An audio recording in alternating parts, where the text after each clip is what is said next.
Assalamualaikum warahmatullahi wabarakatuh.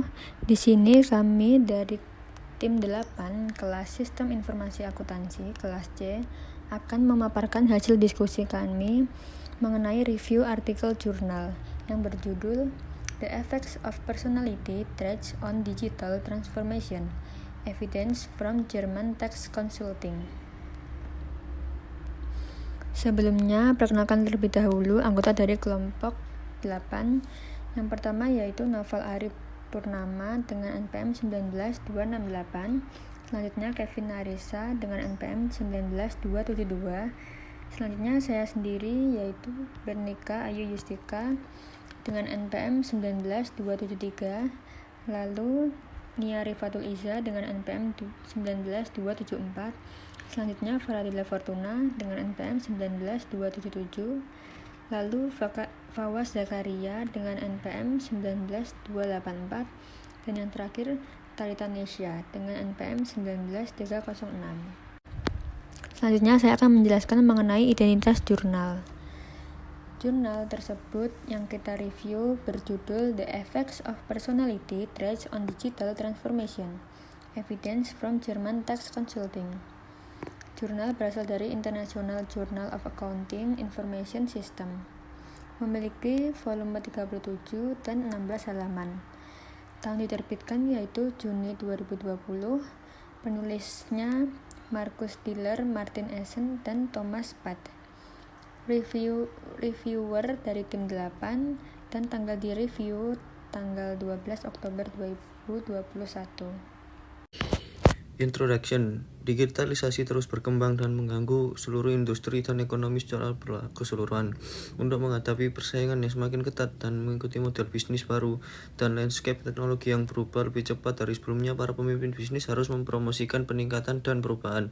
Sehubungan dengan industri konsultan pajak, skenario masa depan bahkan mungkin lebih intens. Studi telah memperkirakan bahwa industri konsultan pajak akan terpukul sangat keras karena model bisnisnya saat ini yang tampaknya mudah diotomatisasi. Makalah seminar oleh Frey and Osborne 2017 menentukan probabilitas otomatis untuk pekerjaan tertentu, termasuk ahli pihak, di mana mereka menghitung probabilitas otomatis 99%. Ada beberapa kekhawatiran dasar mengenai validasi probabilitas N umum ini. Secara khusus akan salah untuk menafsirkan presentasi ini sebagai prediksi kepunahan industri konsultan pajak, terutama dalam konteks Jerman. Para petugas pajak dalam daftar Frey and Osborne 2017 aktif di bidang kepatuhan pajak, yaitu pembukuan dan pengisian formulir pajak, namun biasanya tidak menjalani ujian pajak khusus. Namun konsultan pajak, terutama Steuerberater Jerman, biasanya mendelegasikan masalah kepatuhan pajak dan lebih banyak terlibat dalam konsultasi hukum. Oleh karena itu, mereka sebanding dengan pengacara yang daftar Frey and Osborne 2017 menunjukkan probabilitas otomatis yang sangat rendah sebesar 0,035. Terhadap latar belakang ini, kami melakukan survei di antara anggota Kamar Konsultan Pajak Steuerberater Kammer di Munich, Jerman, untuk mengeksplorasi kematangan digital konsultan pajak, menyertakan investasi full item rinci kepribadian 5 besar, karena kami mengharapkan digitalisasi bergantung pada kepribadian konsultan pajak.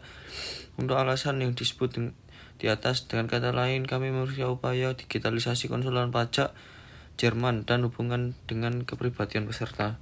Sejauh pengetahuan kami, ini adalah industri studi pertama tentang kepribadian konsultan pajak dan salah satu studi paling komprehensif tentang pelaku digitalisasi konsultan pajak secara keseluruhan.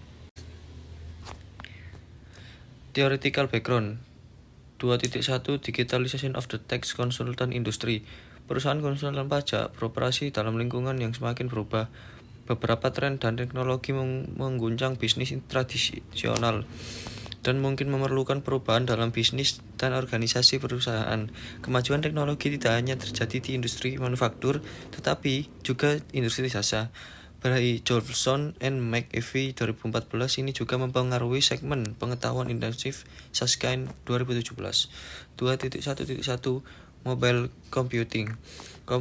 Komputasi seluler adalah tren global dan ada di mana-mana dengan dampak serius model bisnis menggunakan perangkat seluler, ketersediaan informasi terkini secara konstan, dan kemungkinan transaksi yang ditingkatkan seperti dompet digital adalah beberapa hasilnya.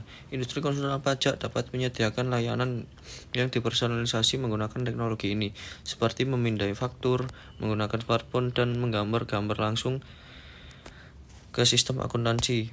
Meskipun demikian, ada peningkatan risiko invasi privasi dan pembajakan data. 2.1.2 Blockchain Technology.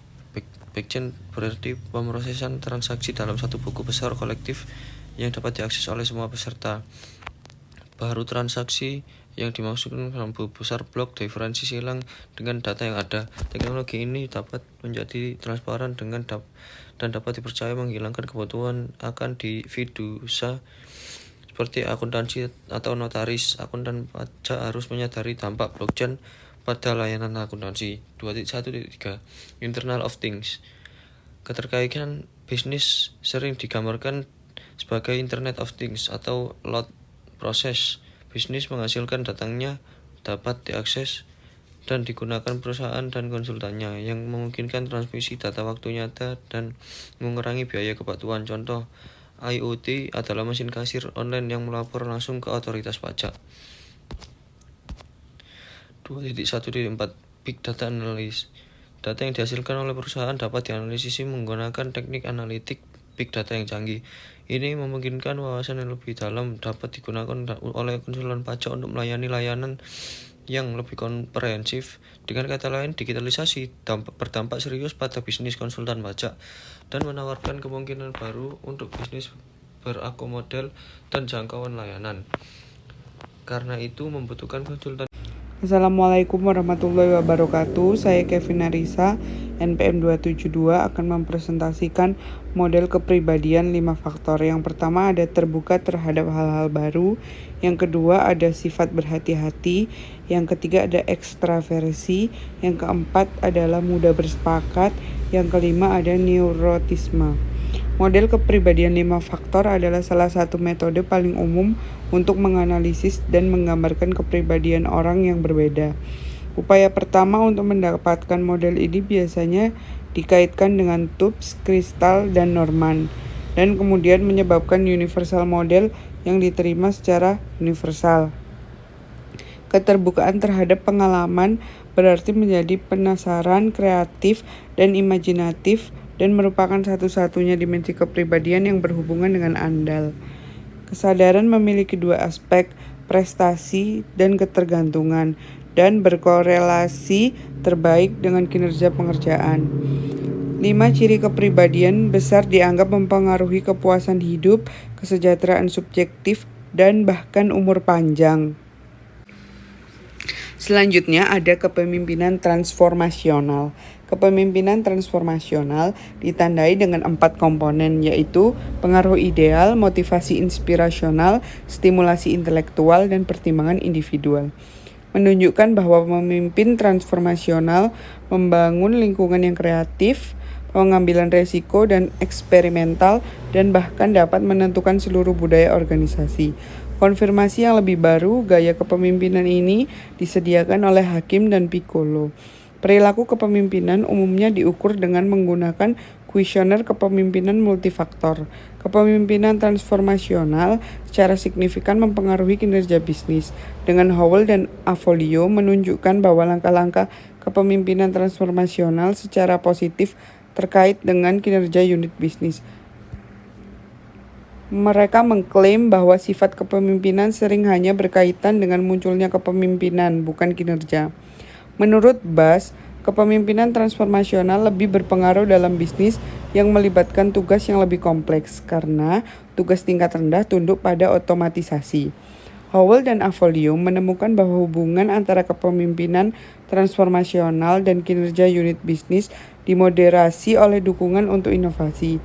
Perilaku karyawan yang inovatif dan kreatif secara keseluruhan tampaknya dipengaruhi oleh kepemimpinan transformasional.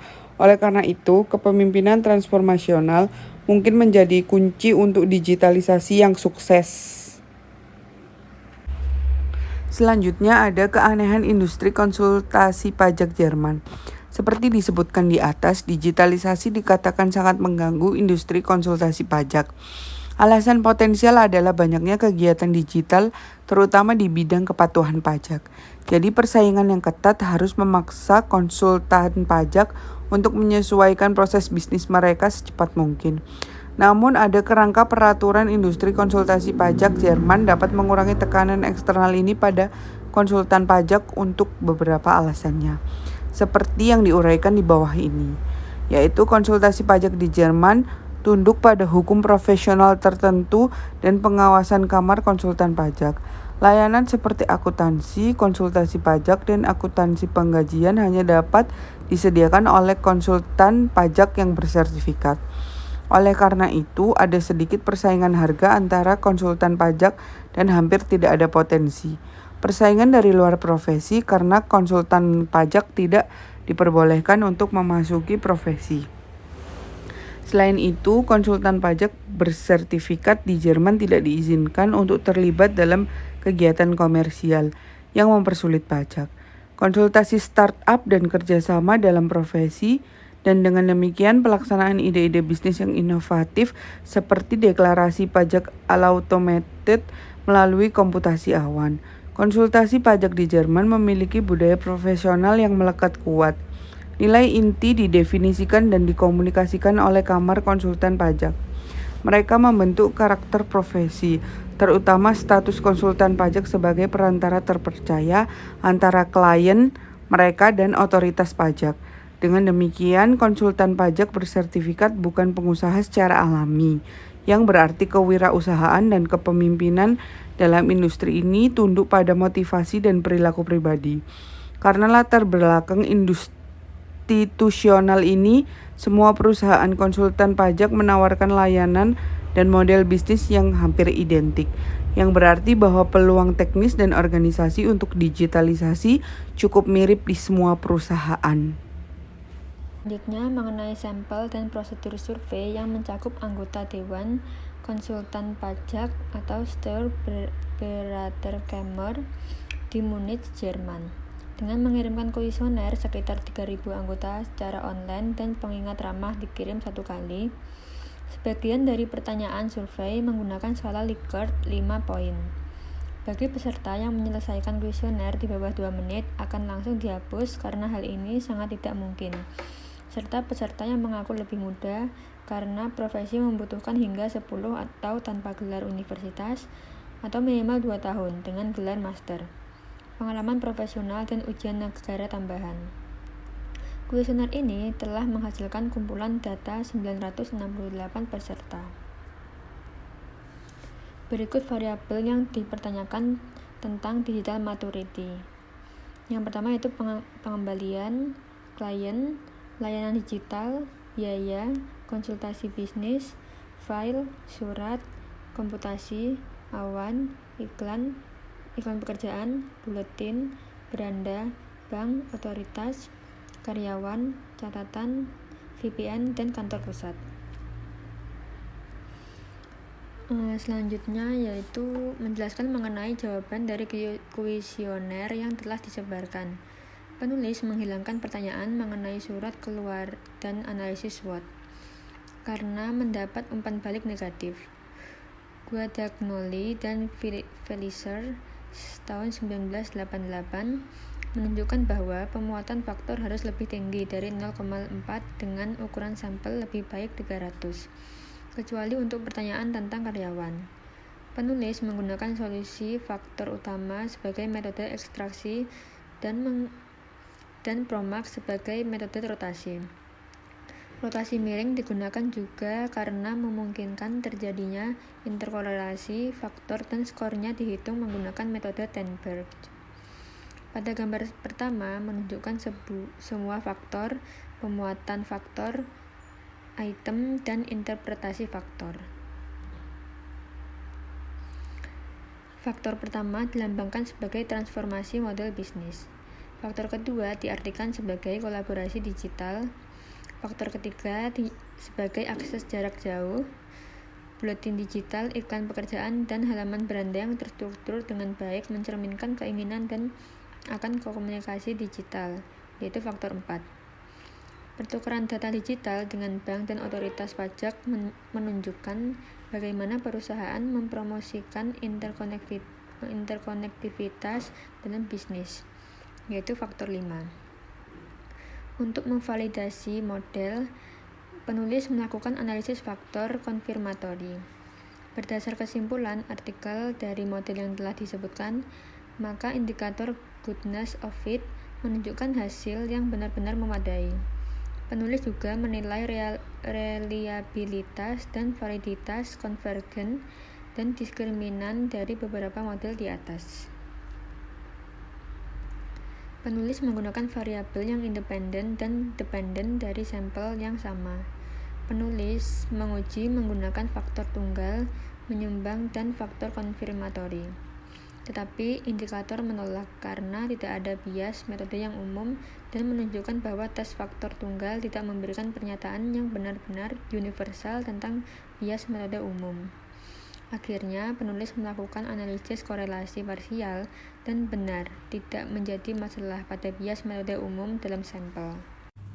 Baik, perkenalkan, nama saya Nia Rifatul Izzah, NPM 274.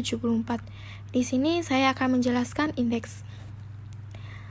Di sini ada 5 faktor model menunjukkan dimensi digitalisasi yang berbeda yang dapat dikategorikan sebagai berikut. Faktor pertama mencakup model bisnis baru, peserta sehubungan dengan layanan konsultasi digital dan bisnis. Kemudian faktor 2 dan 3 menunjukkan sejauh mana perusahaan merakut perubahan digital terkait kolaborasi dan kerja jarak jauh. Dengan demikian, menggunakan digitalisasi untuk mengubah cara orang bekerja. Kemudian faktor 4 dan 5 mengacu pada masalah teknis dan operasional karena mewakili jenis digitalisasi yang agak operatif. Kita menghitung jumlah item yang termasuk dalam indeks untuk mengembangkan transformasi model bisnis atau indeks digitalisasi secara keseluruhan. Model serupa digunakan oleh McAfee et al. 2012 dan 2 dimensi digitalisasi, intensitas digital dan intensitas manajemen transformasi. Namun dirancang untuk industri lain dan tidak berlaku dalam konteks ini, karena kita juga bermaksud menggunakan indeks untuk mengukur dan membandingkan konsultan pajak individu dan perusahaan konsultan pajak selama periode waktu yang tertentu. Kemudian indeks ini menunjukkan bagaimana konsultan pajak menyesuaikan perusahaan mereka dengan perubahan digital. Literatur yang ada menunjukkan hubungan antara kepribadian dan beberapa aspek perilaku profesional. Di sini ada metode transformation 2.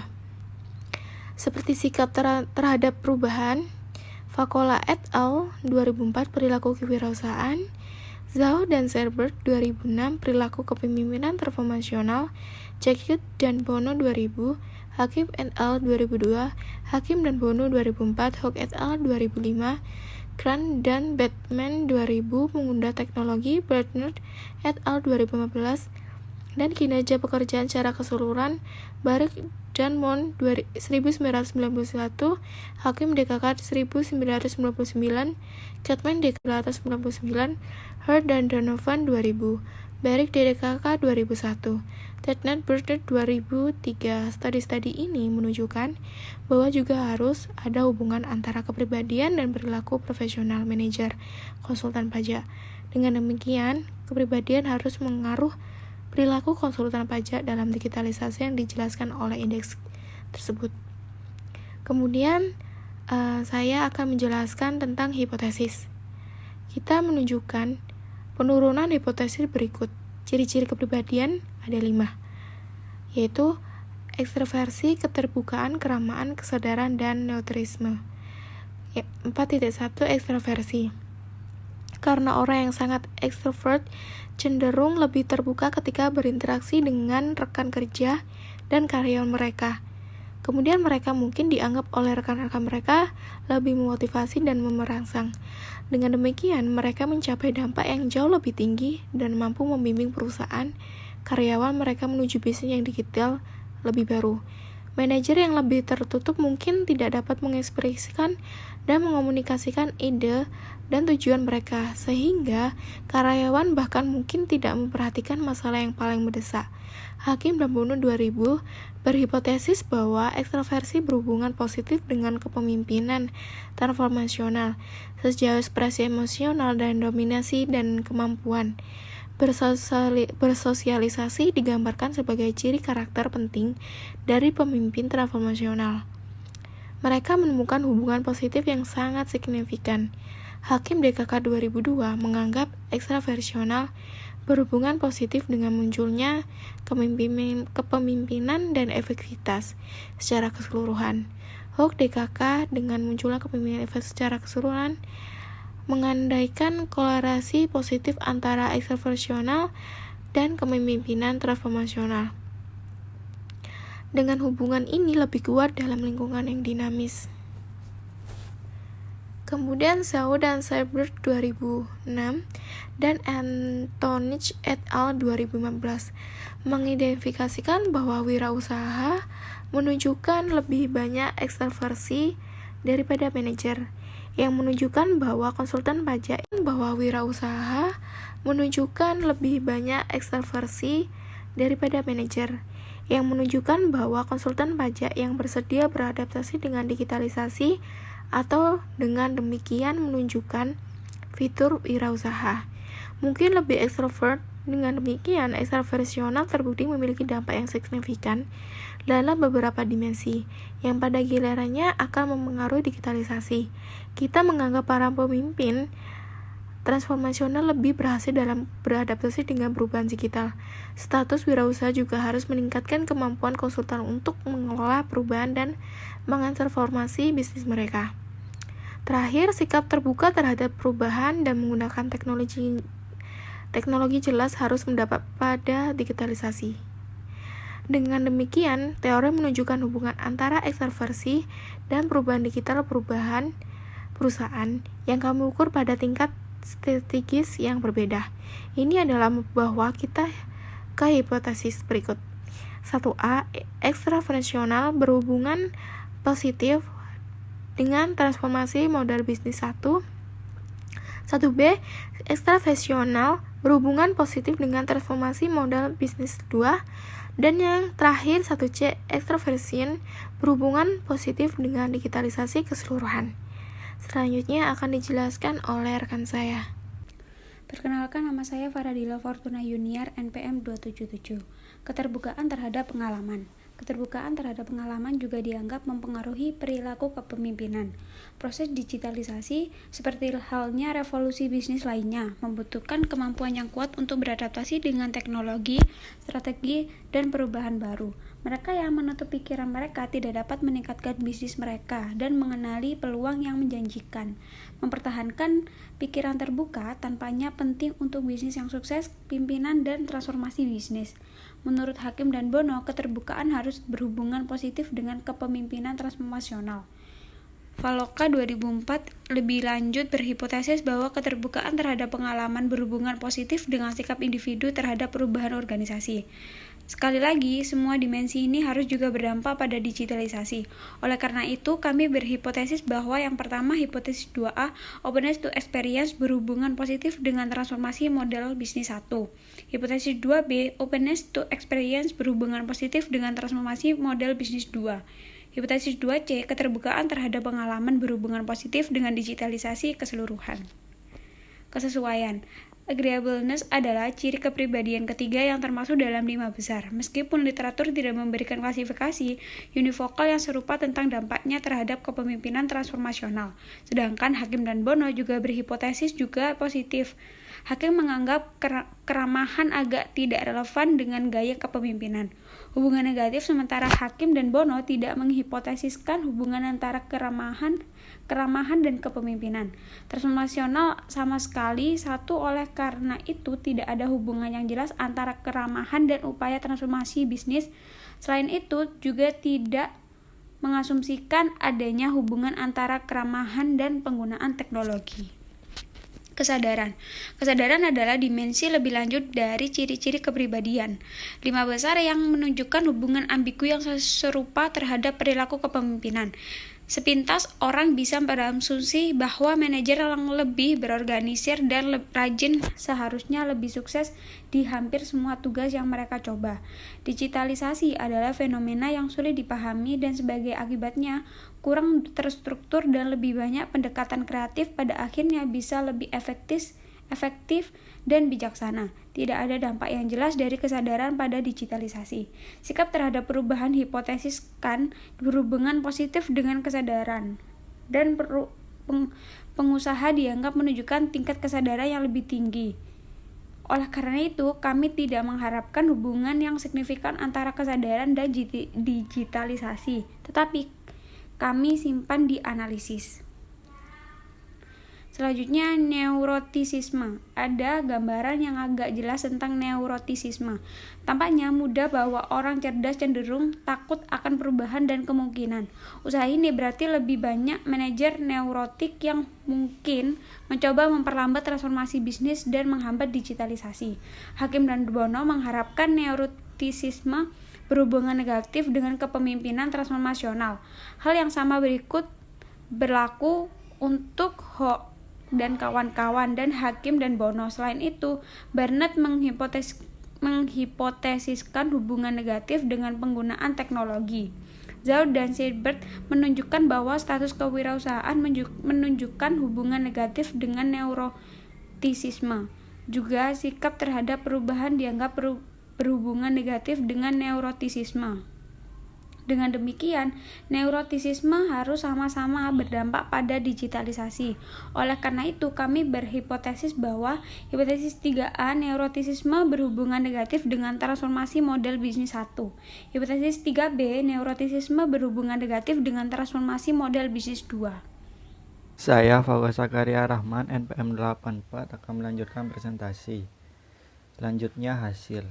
Konsultan pajak mendapatkan nilai tertinggi pada digital interface saat berinteraksi dengan bank dan otoritas pajak.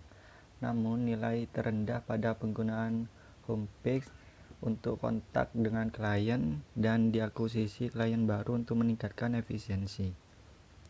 Hasil dari 5 besar ciri-ciri kepribadian, konsultan pajak mendapatkan nilai tertinggi pada kesadaran dan terendah pada neurotisme, sedangkan ekstraversi, keterbukaan, dan keramahan menunjukkan rata-rata yang sama dengan standar deviasi yang berbeda. Hampir semua item menunjukkan korelasi positif kecuali neurotisisme yang berkorelasi negatif dengan semua item lainnya. Hasil regresi yang digunakan untuk menguji hubungan yang dihipotetiskan antara lain, extraversion menunjukkan hubungan positif yang signifikan dengan ketiga indeks. Openness to experience menunjukkan hubungan positif yang signifikan dengan transformasi model bisnis 1 dan 2, tetapi tidak dengan digitalisasi secara keseluruhan, dan neurotisisme berhubungan negatif dengan ketiga indeks tersebut. Hasil ini menunjukkan bahwa transformasi model bisnis dan digitalisasi keseluruhan di antara konsultan pajak dipengaruhi oleh kepribadian mereka. Selanjutnya diskusi. Digitalisasi adalah peralatan teknis yang komprehensif, database besar, layanan berbasis cloud, dan pelayanan perangkat lunak yang disempurnakan. Strategi dan gaya manajemen yang memungkinkan perusahaan dan karyawan untuk menggunakan semua aspek digitalisasi secara memadai dan efisien. Selain itu, perilaku manajemen tersebut terbukti menjadi masalah kepribadian dan karenanya mempengaruhi perilaku digitalisasi. Diskusi di sini kita membahas 3 persoalan. Yang pertama, implikasi teoritis, implikasi praktis, dan keterbatasan dan penelitian masa depan. Implikasi teoritis. Peneliti memperkenalkan penelitian kepemimpinan dalam konsultasi pajak dan profesi akuntansi, yang sejauh ini telah sepenuhnya diabaikan dalam penelitian akuntansi dan mengembangkan kerangka kerja digitalisasi yang komprehensif di industri konsultasi pajak. Berdasarkan model digitalisasi, 2 indeks dikembangkan, yaitu transformasi model bisnis, dan indeks digitalisasi keseluruhan. Studi ini mencakup kepribadian dalam penelitian akuntansi dan sistem informasi. Saya Talita Nesya, NPM 306. Di sini saya akan melanjutkan review artikel dari teman saya. Selanjutnya ada implikasi praktis. Hasil penelitian ini juga menarik bagi para praktisi. Perusahaan akuntansi beroperasi dalam lingkungan ekonomi yang berubah, di mana layanan mapan seperti akuntansi, audit, dan konsultasi pajak semakin dipertanyakan karena otomatisasi dan analisis data membuat tugas lebih mudah, lebih efisien waktu, atau bahkan usang. Oleh karena itu, perusahaan-perusahaan harus berusaha untuk tetap kompetitif dan mengembangkan profil dalam ekonomi digital baru. Selain itu, dalam penelitian ini menunjukkan bahwa manajer harus mengambil peran kepemimpinan yang lebih kuat, membimbing karyawan mereka, dan membentuk lanskap bisnis yang baru. Selain itu, konsultasi pajak juga setidaknya tidak hanya berfokus tentang pengetahuan khusus dan pelatihan staf yang berkomprehensif, tetapi juga berfokus pada aspek kepribadian. Keberhasilan perusahaan bukan hanya masalah pendidikan, pengalaman, dan pelatihan, tetapi juga kepribadian dan perilaku profesional individu. Perusahaan konsultan pajak harus mencari karyawan yang inspiratif, berpemikiran terbuka, dan berorientasi pada masa depan yang memang mungkin memerlukan perekrutan kandidat dengan pendidikan atau karir yang agak tidak biasa. Selanjutnya ada keterbatasan dan penelitian di masa depan. Salah satu keterbatasan dalam penelitian ini berkaitan dengan model yang dikembangkan.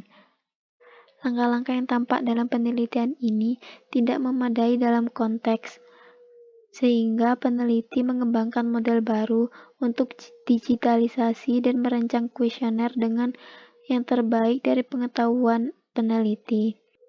Kuesioner ini didasarkan pada penilaian para ahli industri, praktisi, dan sarjana dan diuji sebelumnya beberapa kali, termasuk survei di antara konsultan pajak di wilayah lain di Jerman. Keterbatasan dalam penelitian ini diantaranya yaitu digitalisasi adalah megatrend yang berpotensi mengancam seluruh industri. Peserta mungkin ingin tampil siap untuk transformasi digital meskipun sebenarnya tidak, sehingga peneliti hanya dapat mengukur penilaian peserta sendiri tetapi tidak benar-benar objektif yang mungkin berarti analisis ini terdistorsi. Kemudian ada 5 ciri kepribadian besar yang dikumpulkan dengan persediaan 10 item yang agak kecil. Hal tersebut karena survei tidak hanya mencakup masalah psikologis.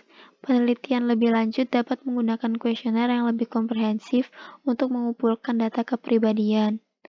Permasalahan yang ketiga yaitu konsultan pajak saat ini tidak dipaksa untuk mendigitalkan, sehingga penelitian ini terbatas pada perilaku kepemimpinan yang diwariskan. Upaya digitalisasi harus dihasilkan dari kepribadian konsultan pajak. Hal ini memberikan pengaturan penelitian yang sangat menarik tetapi membatasi pernyataan yang dibuat. Yang terakhir yaitu mengingat bahwa digitalisasi adalah sebuah proses, maka penelitian ini hanya dapat memberikan snapshot sehingga model kematangan digital mungkin harus disesuaikan dari waktu ke waktu. Model ini juga berfungsi sebagai dasar untuk studi di berbagai negara dan industri dan dapat digunakan untuk mengevaluasi kemajuan digitalisasi bila diukur pada titik waktu yang berbeda. Kesimpulan dari artikel ini yaitu artikel ini mengembangkan 2 indeks transformasi model bisnis serta indeks kematangan digital yang komprehensif untuk konsultasi pajak di Jerman. Data penelitian ini menunjukkan bahwa hubungan yang signifikan antara ekstraversi, keterbukaan, dan neurotisisme dan digitalisasi menunjukkan bahwa kepribadian bahwa penting dalam konteks digitalisasi. Instrumen pengukuran digitalisasi cukup dapat diandalkan, meskipun tidak dapat diandalkan dalam beberapa kasus, namun valid dan dengan demikian dapat digunakan oleh para peneliti dan praktisi juga. Penelitian ini sangat menarik bagi bidang penelitian digitalisasi yang relatif mudah dan mendorong penelitian lebih lanjut dalam digitalisasi, konsultasi pajak, perilaku kepemimpinan, dan dampak kepribadian. Sekian review artikel dari kelompok kami. Apabila ada kesalahan atau kekurangan, mohon maaf. Wassalamualaikum warahmatullahi wabarakatuh.